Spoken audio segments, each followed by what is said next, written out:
Ok, bon, Écoute, c'est sérieux. c'est sérieux. Ouais, donc en fait là, la discussion du soir d'aujourd'hui, c'est comment on a laissé en fait s'installer une dictature. Voilà, c'est très important. Écoute, Mm. une dictature, on est en dictature. On est en dictature, donc comment on la laisse s'installer ou plutôt on risque de perdre en fait la démocratie, l'authentique démocratie, parce que il y a des pays qui se disent démocratiques et finalement ils sont pas si démocratiques que ça. Mm. Alors voici la discussion que je te propose là ce soir en fait. C'est comment on a laissé s'installer tout doucement une dictature. Déjà moi ce que j'aimerais rappeler en fait dans cette histoire là, c'est voilà, c'est que dans tous les discours politiques des hommes en quête du pouvoir, on entend toujours qu'ils sont les fervents défenseurs de la démocratie. Tous. Toujours. Ils sont toujours les fervents défenseurs de la démocratie. Ils parlent toujours en fait qu'ils sont là pour mettre plus de social, vous aurez plus de en fait. Ah non, ça, ils le disent plus là, c'est fini. Non, mais ils le disent plus. Mais en fait, lorsqu'ils font leur Speech pour les élections. voilà, effectivement, ils parlent pas tant que ça du programme qu'il faut finalement lire, mais les discours en fait qu'ils font par rapport à ça est complètement en décalage avec le vrai programme. Ils ont le rhum est fort. Ouais, j'ai pas l'habitude. Donc voilà. Je rhume. Et J'ai le rhume. ouais, t'as le rhume. Et dans toutes en fait ces ambitions présidentielles, en fait, quand il y a un parcours d'ambition présidentielle, quand il y a toutes ces élections, rien n'est fait en fait pour faire vivre la démocratie. En fait, la personne est juste en quête de pouvoir, elle déroule en fait ce qu'on a envie d'entendre. Le programme est parfois complètement différent voilà, de ce qui est annoncé.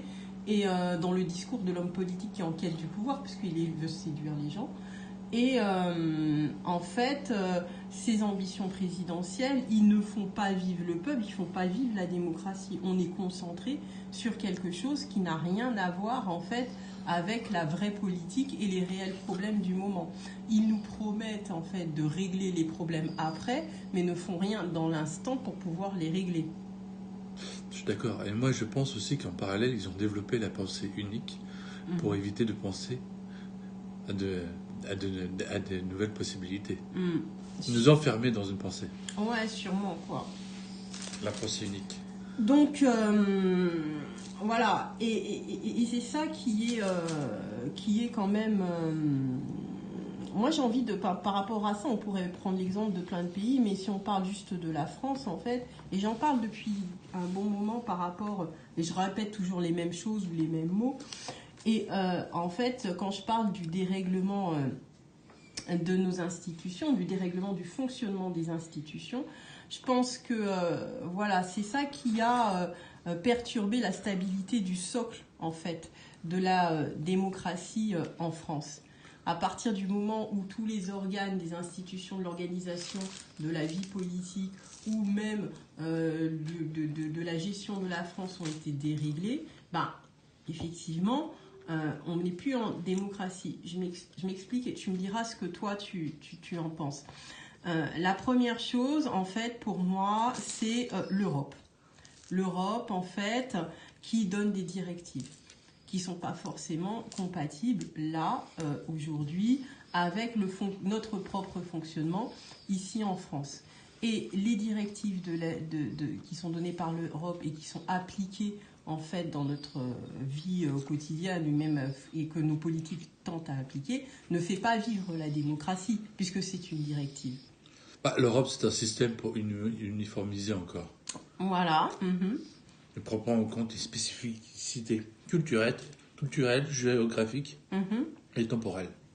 Voilà, donc déjà, ça c'est une première forme. En fait, c'est j'ai envie de dire une strike de la dictature, mais j'ai envie de dire que en fait, la première chose qui a fait que comment s'installe petit à petit une dictature en France, en fait, c'est les directives qui sont données par l'Europe. Et ça a tendu, en fait, au dérèglement du fonctionnement de nos institutions, et ce qui a tendu aussi à ne plus vivre la démocratie au sein du pays. Et j'ai envie d'accuser quelque chose, de dire selon moi, les médias, en fait. Les médias n'ont pas fait vivre la démocratie, ils ont empêché parfois le dialogue social. Non, mais les médias, ils ont été attaqués, comme les politiques ont été, ont permis l'attaque des médias par les milliardaires. La mainmise. Je ne comprends pas ce que tu veux dire. Les médias ont été attaqués ou les médias ont été rachetés.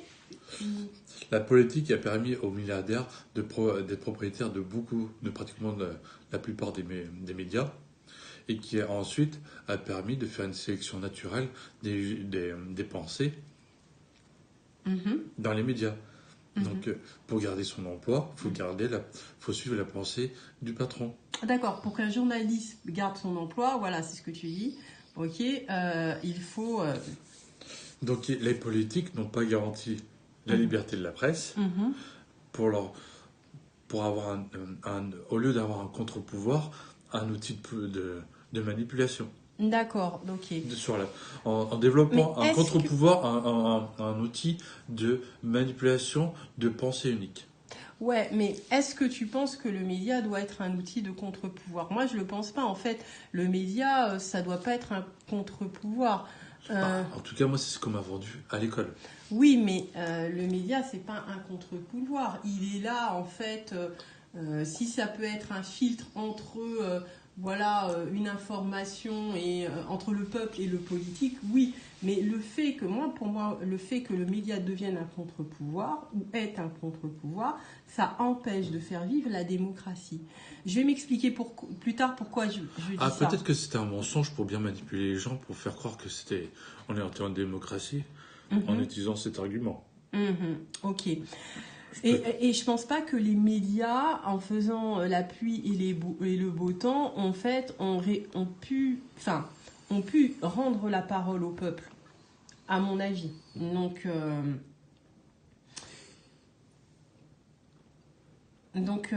voilà. En fait, en même temps, je lis les commentaires, mais comme on a décidé de cadrer le temps et de ne pas répondre à chaque commentaire, donc on déroule en fait la pensée de la discussion là aujourd'hui. Et voilà. Après, il faut discuter après. On discutera après dans les on commentaires. Discutera après dans les commentaires. Donc, voilà, moi je pense que de toute façon, les médias n'ont pas en fait aidé à rendre la parole au peuple, puisque en fait ils donnaient plus des tendances. Alors, comme tu dis, c'est de la manipulation, soit une tendance vers une pensée ou vers une autre, mais ils n'ont pas fait le rôle de contre-pouvoir, ils ne pouvaient pas le faire, ou ils ne.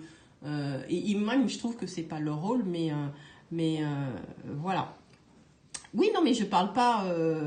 Mais je parle pas de démocratie. J'ai dit qu'il n'y a plus de démocratie, donc on a perdu la démocratie. Donc c'est ce que je suis en train de développer. Mais je répondrai plus Qui a tard. dit qu'on l'avait gagné déjà ?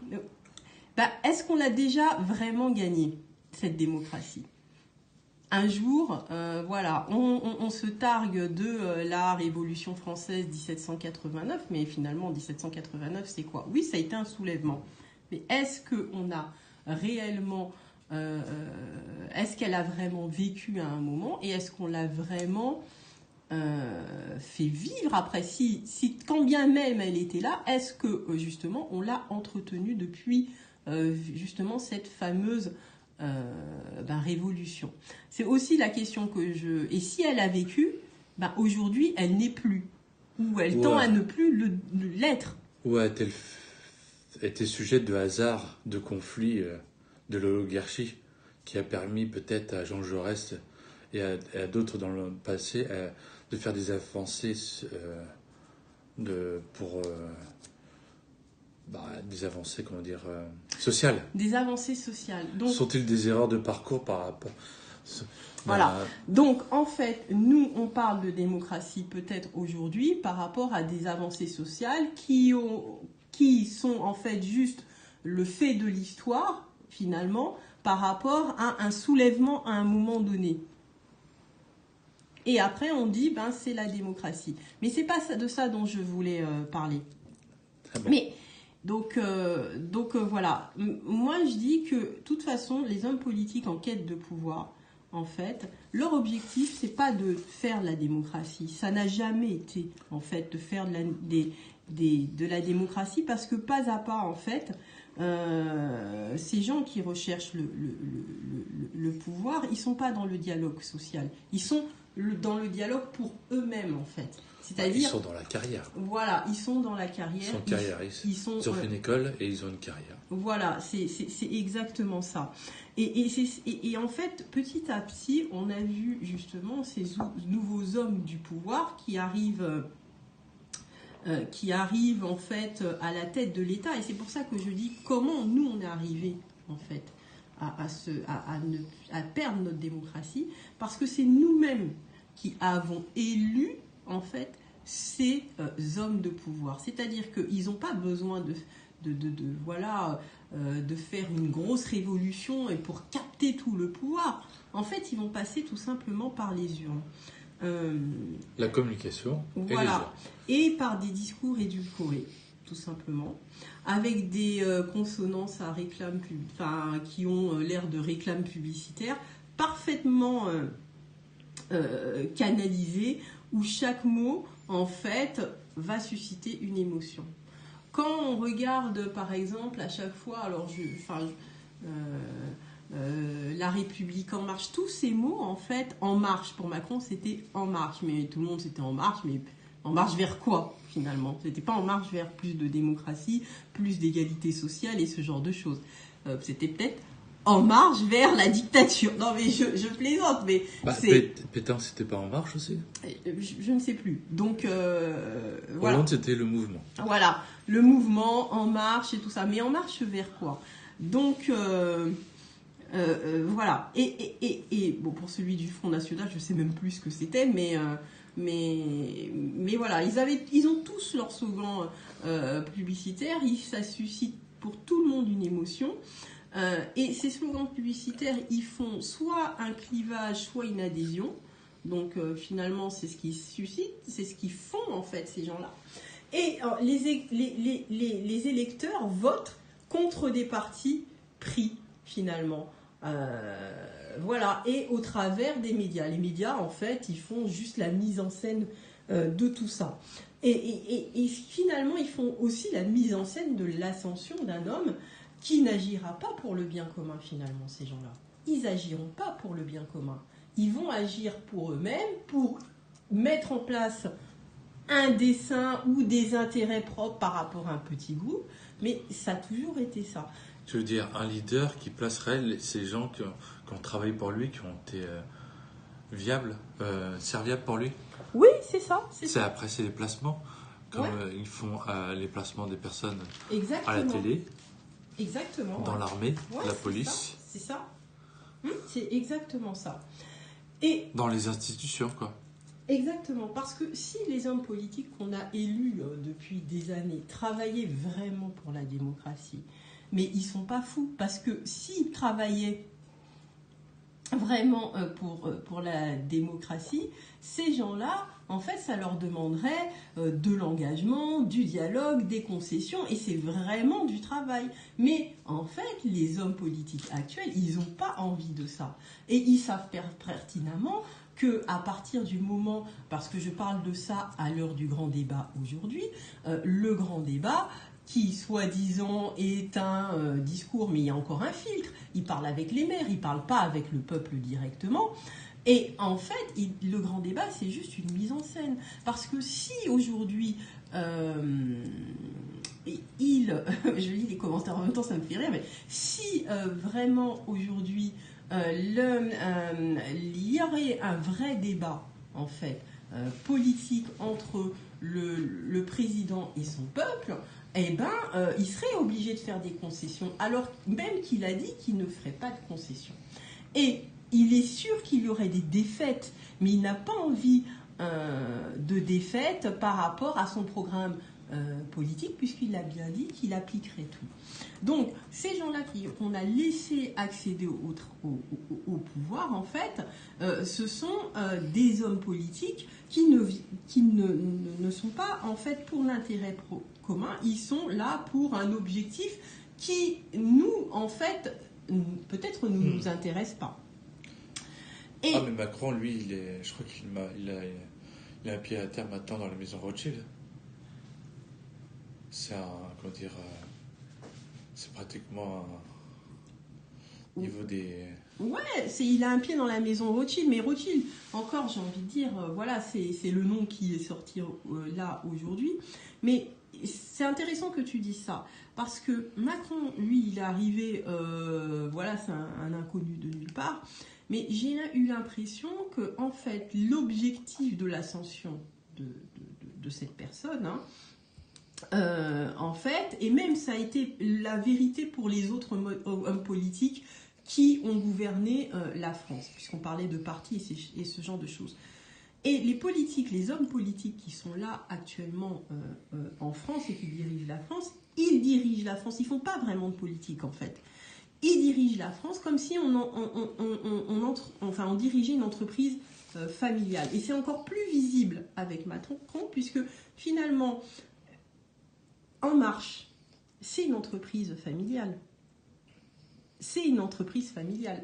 C'est dommage là que tu aies pas pris en fait le début du travail que tu avais fait pour les ramifications que tu avais fait par rapport à En Marche, les liens qu'avait le groupe Macron avec. Non, moi je peux déjà dire le livre. Hein, qu'il faut lire. Voilà, ben, va le chercher et parlons-en.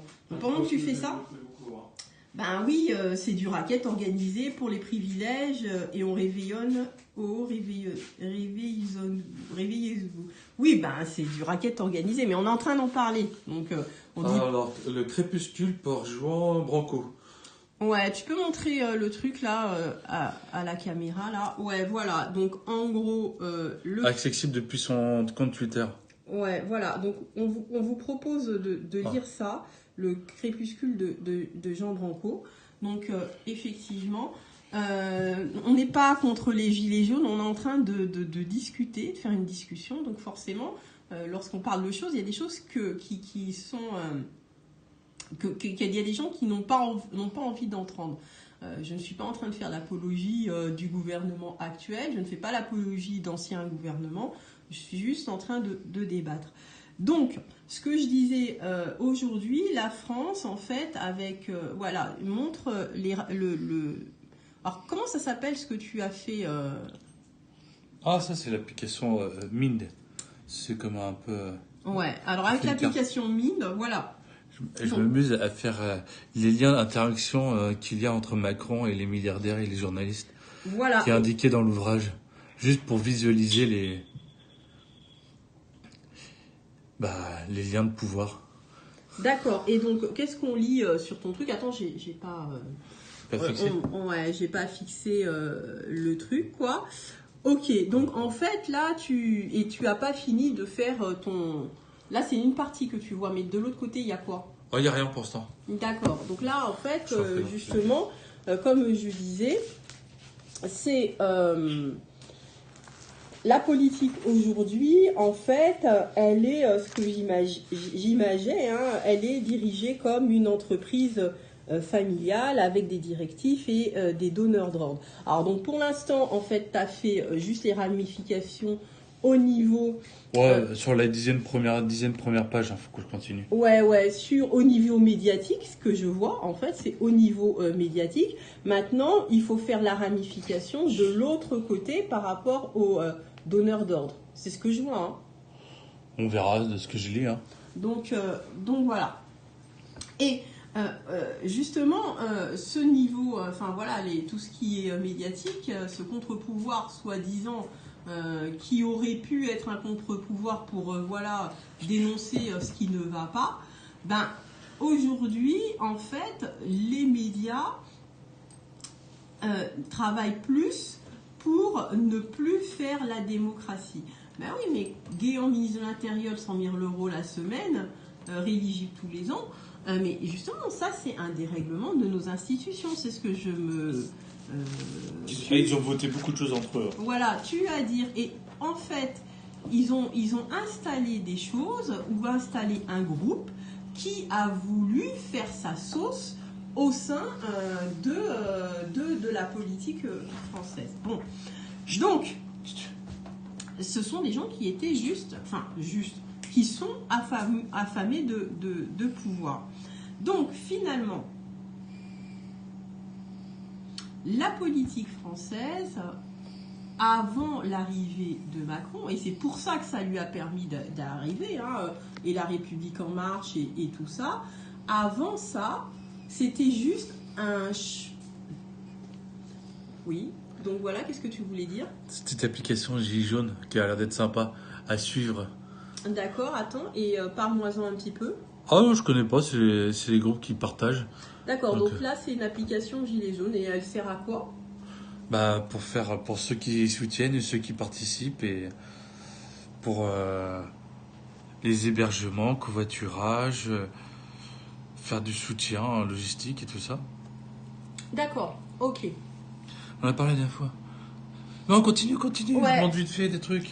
Ok. Bloque pas là-dessus. Ouais. Donc, en fait, ce que je disais, comment, en fait, on en est arrivé là, et c'était ça que j'étais en train de dérouler, c'est qu'avant l'avènement, j'appelle ça un avènement, puisqu'on l'appelle Jupiter, puisqu'on l'appelle roi, et je ne sais pas quoi, avant l'avènement de ces mecs-là, la politique française, en fait, elle était devenue juste un choc entre des hommes.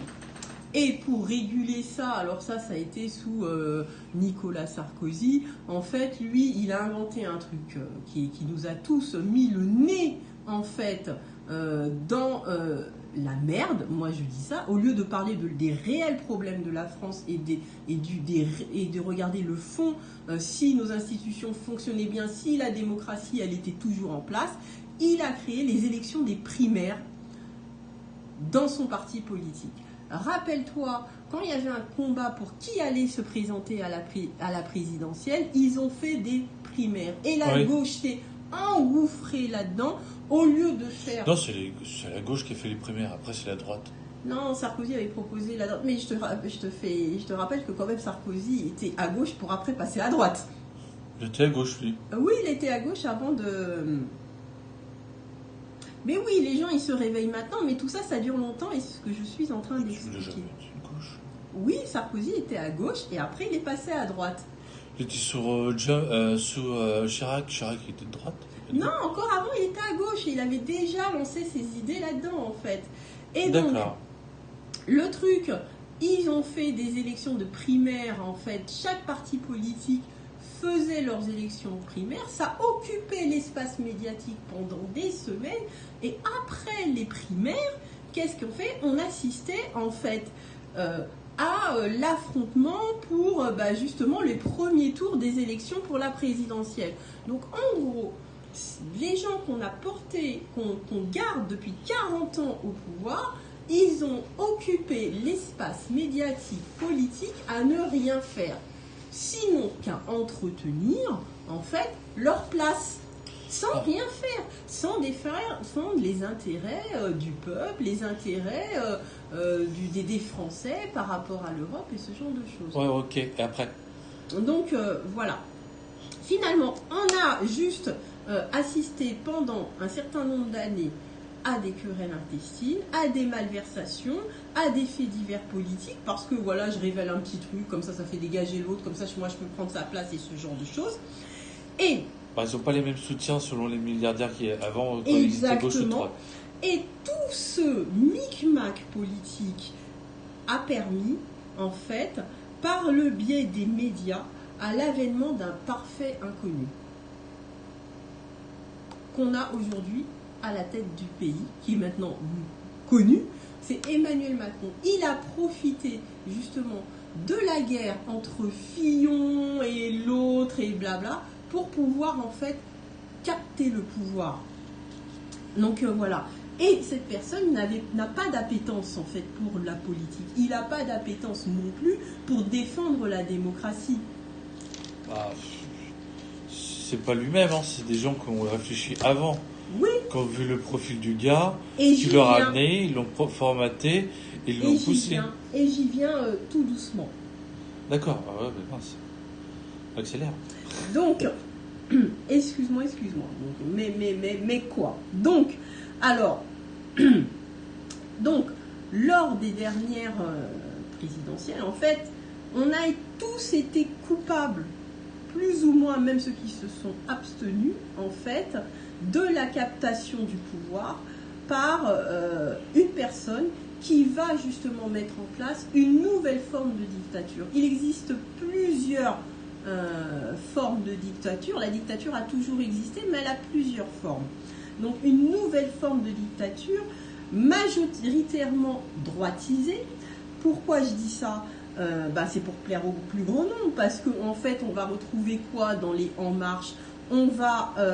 non, je découvre pas la 5e République, je dis que c'est la 5e République qu'on a entretenue pendant des années et qu'il y a eu un désintéressement des citoyens, il faut le dire, pour la politique. Sinon, il y aurait déjà des choses, il y a des choses qui se sont faites, il y a déjà eu des mouvements. Il y a eu une manipulation déjà des citoyens pour leur dire que c'était pas à eux de prendre ça au sérieux et que c'était pas fait pour eux.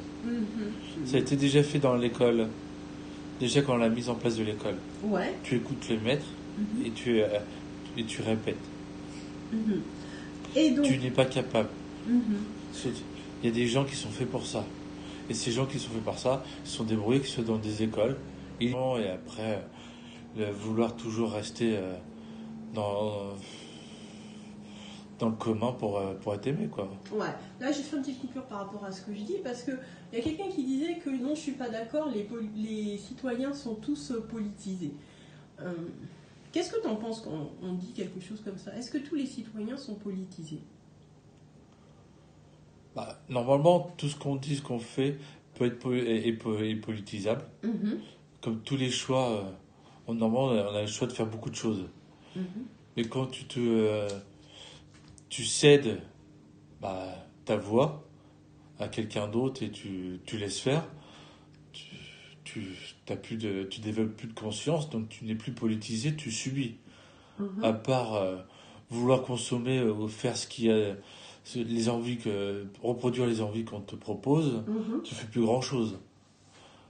Et le modèle qui a été développé pour occuper l'esprit des gens, c'est de consommer et point barre. Le consumérisme, ouais. Voilà. Comme ça, on les empêche de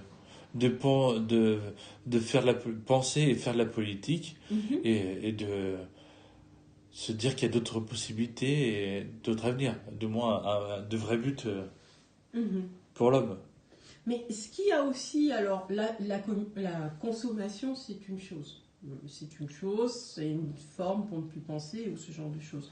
Mais ils ont utilisé le lien de réaction plaisir immédiat. Oui, mais au-delà de ça, parce qu'il y a des gens qui ont... Moi, je pense aussi, et quand tu regardes, il y a des gens qui consomment, ça ne les empêche pas de penser dans le... Voilà. Et je trouve que, en fait, ce qui a empêché les Français de penser depuis longtemps, c'est, en fait, ces sondages d'opinion. Les sondages d'opinion, alors en plus qui sont faits par des sociétés privées, qui sont portés par les médias, donnent en fait le ton sur l'actualité des mouvements sociaux. Alors, je parlais des mouvements sociaux plus tard. Oui, c'est de la manipulation de masse, tout à fait. Et lorsque les gens, majoritairement, même les gens qu'on rencontre, ils regardent quoi?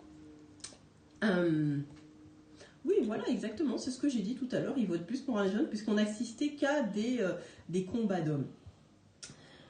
Un citoyen qui est dans une association est politisé. Est-ce que tu penses que les citoyens qui sont dans des associations sont politisés? Oui. Ils agissent de façon physiquement. De la philosophie de leur désir de voir les choses. Voilà, mais est-ce que l'association est politisée forcément? Ça dépend en fait. Quand tu dis que tu as envie de faire découvrir des jeunes le sport pour qu'ils puissent se rencontrer différemment, il y a un côté politique, malgré tout. qui rencontrent du monde, qui s'apprennent à communiquer ensemble. Physiquement, c'est politique. C'est une idée. C'est une idée qu'ils partagent et qu'ils développent à leur niveau. Ok. Dès que tu commences à développer un sujet, que tu le partages et tu as envie de le faire connaître d'une manière ou d'une autre, comme une association, c'est un peu de la politique. C'est une forme. Donc, ouais, alors, bon, j'étais restée au sondage d'opinion et je disais que, en fait, ces sociétés privées portées par la MENA donnent le ton sur l'actualité des mouvements sociaux. Et que pour moi, ce que j'avais vu, c'est que, au final, tout ça, ce que ça a donné, c'est que ça a formé plutôt une crise de communication entre la base et le sommet. Oui, je pense que ça fait une crise de communication puisque finalement, c'est les médias qui donnent le ton. Et ils n'écoutent pas vraiment la base. D'ailleurs, on le voit sur le mouvement des Gilets jaunes, ils n'en veulent plus des médias sur leur truc parce qu'ils racontent n'importe quoi. Ils ont compris, les gens. Ils ont compris. Les médias parlaient pour le peuple. Ils parlent pour le peuple et ils font croire à n'importe quelle personne qui regarde la télévision que, en fait, la majorité des citoyens veulent ça. Donc, voilà, tout simplement. Donc après, les gens, ils sont conditionnés, ils disent, bah oui, si la télé a dit ça et a dit que la majorité voulait ça, bah ce sera ça. Ah, voilà ce que je veux dire, oui. Donc ils jouent sur l'idée de conformisme. Voilà, c'est la manipulation, le conformisme. Voilà, exactement. L'objectivité est portée disparue, tout à fait. Donc voilà. Et finalement, c'est ce qui nous a empêché de réfléchir sur la condition et sur la condition de l'état de la Ve République, sur la condition de ce qu'on est aujourd'hui au sein de l'Europe, puisqu'on n'est plus acteur de rien. Donc voilà, bah oui, aujourd'hui, on s'en rend compte qu'aujourd'hui, donc voilà. Et finalement, ces médias qui, soi-disant, moi aussi je l'ai entendu comme toi, hein, à l'école ils disaient oui, c'est un pouvoir, c'est même un contre-pouvoir par rapport aux politiques et tout ça. Je l'ai entendu comme toi, hein, donc voilà. France Insoumise, non, moi je suis pas France Insoumise, donc voilà. Donc, et en fait... Attends, je vais lire un peu des commentaires, c'est bon, voilà. Le peuple, alors... Surtout, il va être froid. Ouais, le peuple... attends, le peuple est sorti, on a appelé ça une manifestation, mais c'est une révolution. Pour qu'il y ait une enquête à Bercy, pour que le juge, il faut une signature d'un ministre. Ou extrême droite, c'est différent. Bon, bref, on n'est pas d'extrême droite non plus. Donc, trop de filtres, en fait, les médias, ils ont fait des filtres. Ils ont fait de la surcommunication pour embrouiller, pour faire un message brouillé en fait, et pour cacher certaines choses. Bah oui. Tu parles de quoi ? Des médias. Ils ont. Ah mais quel truc ? De tout, sur par exemple les mouvements sociaux. Ils brouillent par exemple, là le mouvement des Gilets jaunes, ils brouillent l'information. Brouiller l'information dans le sens... Non, ils manipulent l'information, ils la brouillent pas. La brouiller, parce qu'en fait, ils la manipulent, mais en fait... Il détourne le mouvement, si tu veux. Oui, à un moment... Ouais. Pourquoi brouiller ? Je ne comprends pas le mot. En fait, les Gilets jaunes, là, au début, il y avait une ligne directive. Oui. Et puis... ça mûrit, ça évolue. C'est une bête. Ouais, non, mais c'est pas ça dont je veux dire. Bon, on va passer. Donc, ce que je voulais dire, finalement, tout ça, ça facilite pas le dialogue social que... tout homme politique, en fait, a dans son discours politique. Il n'y en a pas de dialogue social. Je pense qu'il n'y en a jamais vraiment eu, ou même très peu. Et les médias, finalement, pour ceux qui ne sont pas dans l'action, en fait, n'éclairent pas les citoyens. Il y a des gens qui ne se sentent pas concernés par les gilets jaunes. Il y a des gens qui disent « Oh oui, ces gilets jaunes ou ces espèces de gilets jaunes. » Enfin voilà. Il y a des gens qui ne se sentent pas concernés parce qu'ils sont sur une première ligne de lecture qui est portée par les médias. Et en fait, ce qui se passe derrière ça, c'est... ce qui se passe, je disais un truc. Et ce qui se passe derrière ça, en fait, les gens sont perdus, ils sont pas éclairés, ils n'arrivent pas à voir plus loin que ce qui est dit à la télé. Et toutes les perturbations, en fait, qu'il y a eu, toutes les perturbations sociales, toutes les grandes questions sociales qu'il y a eu en France, eh ben, elles ont toujours été clivantes. Mais c'est normal, parce qu'on parle de changement. J'ai envie de parler de Nuit debout, que finalement, les médias, ce qu'ils ont dit, bah ouais, c'était juste des gauchistes qui étaient en train de dégrader la place de la République. Je parle pour Paris, hein. Enfin, voilà. Alors qu'il y avait des choses qui étaient très intéressantes. Ça, c'était déjà un mouvement qui commençait à former, en fait, un soulèvement. Je parle de... Ah, bah ils ont parlé des sujets soulevés, quoi. Ah, mais non, mais c'était intéressant. J'avais entendu des choses dans Nuit debout. Enfin, franchement, voilà, ils commençaient à parler de certaines choses très intéressantes et on sentait déjà qu'il y avait un malaise entre les politiques et les citoyens. Mais finalement, Nuit debout, c'était des casseurs, c'était l'extrême gauche, c'était... Enfin, voilà. Et ça s'est terminé. J'ai envie de parler d'autre chose qui a occupé la tête des gens, mais pour un rien, finalement, du mariage pour tous. Ah, mais ça, c'était l'esquive. Voilà, ça, c'était... ça sent le sanglier sur la porte des mosquées. Oh, mais bon, on s'en fout, la porte des mosquées, j'ai envie de dire. J'ai envie de parler de la loi El Khomri. La loi travail. Ah ouais, c'est là. Les gens se sont rebellés et au final, on nous a dit que vous n'avez rien compris. Alors que tout le monde tend aujourd'hui à dire que... on a tout bien compris. Qu'on a tout bien compris et arrêté de nous raconter des conneries. Je parle du Parcoursup ou encore des étudiants... voilà, il y a eu de blocage des facs et ce genre de choses. Je parle de la marche pour le climat. Le climat. Ouais, la marche pour le climat. Ça encore, on n'en a pas parlé. Et puis finalement, ah mais non, je suis pour le climat, pas pour le climat. Ben voilà ce qu'il a fait le président. Et maintenant, et j'en passe, hein, il y a d'autres mouvements sociaux dont je ne parle pas et qui ont été tout aussi importants. Et maintenant, on arrive aux Gilets jaunes. Ah, mais il est temps d'imposer des choses pour qu'on ait un avenir en commun. Voilà, exactement. Et maintenant, on arrive aux Gilets jaunes. Donc voilà, effectivement... Créer des possibilités, tester. Voilà. Ce que j'ai envie de dire maintenant sur le mouvement des Gilets jaunes, mais j'en ai parlé déjà sur d'autres, et puis il faut regarder ce dont on a déjà parlé auparavant. Ce que j'ai envie de dire là, aujourd'hui, sur le mouvement des Gilets jaunes, c'est, on arrête la personnalisation, parce que les médias, encore, ils sont en train de manipuler les gens en disant que oui, une figure charismatique des Gilets jaunes, on personnifie personne. Le mouvement, c'est un mouvement de masse. Le mouvement des Gilets jaunes n'existe pas. Tu veux expliquer les manipulations pour éteindre le mouvement? Voilà. Essayer de personnaliser, essayer de créer un groupe de Gilets jaunes pour les européennes. Exactement. Inviter des gens douteux en tant que Gilets jaunes officiels. Voilà, exactement. Pour dire qu'ils sont des gens qu'il faut éviter. Exactement. Et tout ça, en fait, ça va ne pas tendre en fait, à l'objectif qui est on retourne dans un état en fait, où on peut vivre, comme je dis ensemble, alors j'entendrai les sangliers sur les mosquées et tout, mais quand je dis ensemble, c'est-à-dire que... C'est quoi cette idée?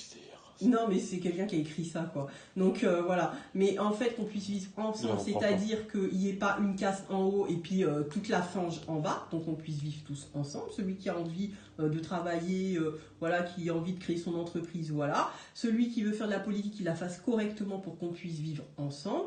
Et qu'on préserve notre territoire. Que les autres, en fait, ne sont pas obligés de sortir de leur pays pour venir chez nous parce qu'on a fait des conneries au niveau politique, parce que finalement, c'est nous qui les faisons, les conneries. Hein. Et après, on est en train de se plaindre que... En tant qu'esclave d'une dictature, on n'est pas trop responsable. Exactement. Donc, voilà. Après, moi, ce que j'ai envie de dire est qu'on soit plus indépendant et qu'on ne réponde pas à des directives complètement bizarres ou qui ne défendent pas nos intérêts communs. Donc voilà, moi ce que j'ai envie de dire est qu'on fasse vraiment vivre la démocratie, la vraie démocratie. Et on est très peu de pays, en fait, à avoir une démocratie authentique. La France, elle s'était bâtie, soi-disant, entre guillemets, sur une démocratie authentique, qui pouvait donner la voix au peuple. On nous a enlevé les questions sur des référendums. Maintenant, ils sont en train de s'égosiller en disant oui, mais on ne peut pas gérer un pays à coup de référendum. Mais j'ai envie de leur dire, mais fermez vos gueules. On a le droit de parler, c'est quand même nous qui payons votre salaire. Donc voilà. Après que ça emmène ou pas des gens aux urnes, mais il y a plein de sujets sociaux, sociétaux qui sont arrivés et les gens se seraient déplacés parce qu'il y avait des gens qui avaient de réelles convictions. Et en fait, on leur a même pas donné la parole à ces gens-là. Donc, bah oui, le référendum, ça marche bien. La preuve, le Brexit. Tout à fait. Si on fait un référendum là aujourd'hui, tu dis Brexit pour la France, je peux te dire que tu as des paquets de personnes qui vont aux urnes. Mais bien sûr qu'il y aura beaucoup de gens qui iront aux urnes. Mais voilà. En plus, il faut sortir de l'Europe. Hein ? Il faut construire autre chose. Oui, voilà, il faut construire autre chose, quelque chose où tout le monde a sa place et qu'on n'essaie pas de nous effacer et d'enlever l'identité française. Enfin, voilà quoi. Ça, c'est... Donc, voilà, bon, moi je ne réponds pas aux tractations, mais voilà quoi.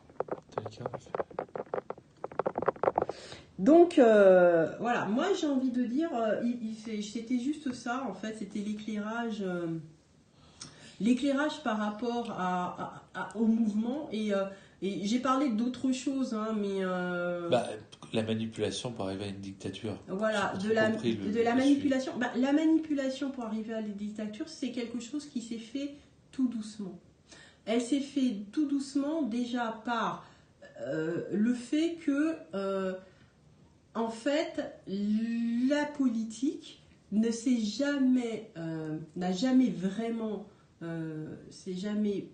été vécue dans son plein exercice en France, dans le sens où, au lieu que ce soit idéologique tel qu'on voulait nous le faire croire, c'était juste un combat d'hommes, et que ensuite, il y avait des gens qui étaient déjà en place, qui savaient que tout doucement, ils allaient entrer en fait dans l'espace politique. Tu l'as dit tout à l'heure, vers la dictature. Il y a des gens qui ont racheté, les politiques ont fait en sorte de racheter, que des milliardaires rachètent les médias. Ouais. Peut-être qu'il y avait plus de politiques quand il y avait plus de communistes. Je sais qui ont pas. disparu. Je sais pas. C'est à ce moment-là que Jean Jaurès, je crois qu'ils ont fait plus d'avancées. Ouais, je sais pas s'il y avait pas, j'étais pas née, donc je peux pas savoir, j'ai pas lu assez de choses là-dessus. Mais je pense que, en fait, l'uniformisation de certains partis, par exemple la droite qui a été remplacée par ce gros bloc de En Marche, une grosse partie de la droite et du centre. Et de la gauche. Et de la gauche, qui a été remplacé par ce gros bloc d'En Marche, a favorisé en fait cette mise en place de dictature. Et voilà, parce que culturellement, la France, elle est de droite. Faut pas se leurrer. La France a plus eu en fait des hommes politiques de droite que de gauche. C'est normal. Si ça vient de leur élite et de ceux qui ont mis en place ce système. Donc voilà. Faut pas imaginer qu'il faut être dans l'obligation de continuer dans ce sens-là. Mais je dis pas qu'il faut. Mais faut pas terminer la phrase comme ça. Mais voilà, non, je ne dis pas. Mais on est en train de discuter, quoi. Donc. Faut monter. Pourquoi? Oui, il y a des épidémies porcines, les médias n'en parlent pas. Ben non, les médias, ils vont pas en parler. Ils vont en parler quand il y aura quelques morts sur le carreau, en espérant que ce soit des gilets jaunes. Non, mais j'ai envie de dire que effectivement... ça, c'est les antibiotiques dans les élevages intensifs. Ouais. C'est une bonne idée du capitalisme. Oui, c'est ça. Et du capitalisme, et pour faire travailler des sociétés pharmaceutiques. Des grosses sociétés pharmaceutiques. Donc voilà, oui, les espèces de grosses holdings pharmaceutiques qui vendent des médicaments à tout va et qui en créent. Et c'est ça, et je te dis, et c'est comme ça qu'est arrivé le glissement en fait vers cette forme de dictature. Et finalement, tout ça arrive, les gens, enfin une partie de la population se réveille aujourd'hui. C'est pas venu avec la télé pour une meilleure manipulation de masse? Je ne sais pas si la télé, au début, elle était faite, l'objectif était ça. Je ne sais pas. Moi, je pense que la manipulation de masse, elle vient avec le capitalisme, finalement. Non, mais comment? Ils ont réussi à détruire le syndicalisme, le communiste. Oui, mais les communistes, enfin, il ne faut pas idéaliser le communisme parce qu'il y avait des choses qui n'étaient pas bien dans le communisme. Mais dans d'autres pays, mais ici, ils n'ont pas dit qu'ils faisaient des massacres. Oui, forcément, oui, mais je n'idéalise pas. Moi, je n'idéalise aucun parti politique. Il faut voir ceux qui ont apporté quelque chose sur le territoire français. C'est pas la droite qui a apporté les 35 heures, l'assurance chômage et tout ça.